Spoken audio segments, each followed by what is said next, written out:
Hi, welcome to Donsky Tech. In this video, I'm going to show you the home automation prototype that I have created using my ESP32 microcontroller. So using my ESP32 microcontroller, I'm going to control this home automation prototype using this power relay. So all of these component in here are high-powered devices that runs on AC power load. Okay? So, if you're excited, then let's start exploring.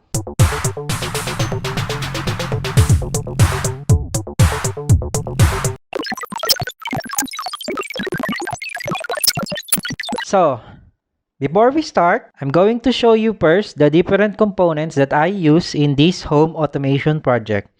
I have here my incandescent tube light, my socket, an LED bulb, and a dimmable LED bulb. So all of these AC devices are controlled using my power relay in here.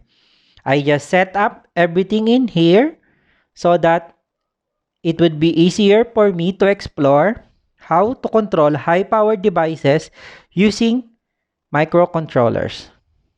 So, part of the program that I have here is the AC dimmer also, which is being used to control the intensity of my LED bulb.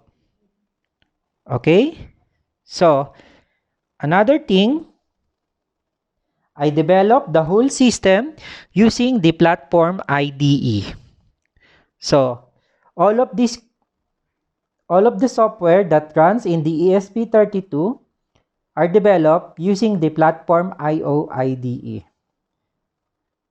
So, in this project, this is the sample user interface that I have created that will control my home automation prototype. Okay, so there is a tube light here and a button, switch button that I can click to turn on my tube light. So if I turn on the tube light, then the tube light should turn on. If I turn it off, then it should turn off. The same is true also with the bulb. So if I turn on the bulb, then it should turn on.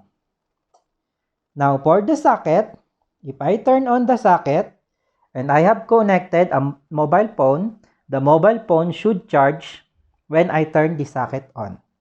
So if I click this one, you see that the mobile phone begins charging. If I turn this off, then it stops charging. Okay?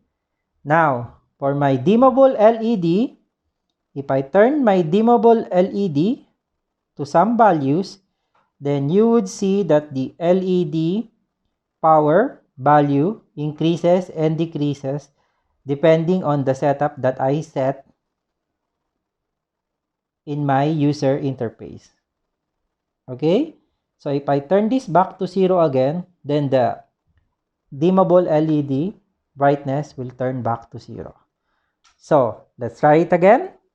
I have here my cell phone, and if I click the tube light, then the tube light should turn on. If I turn it off, then it should turn off. If I click the bulb, then the bulb should turn on. If I click the socket, then the socket should charge the mobile phone. For the dimmable LED,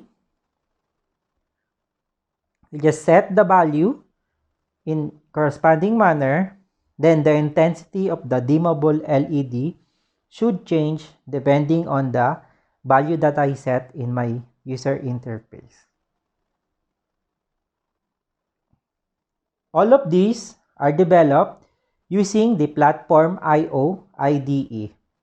I highly suggest that you use the platform IO IDE in your development since it will speed up your development process. And that's it. Happy exploring!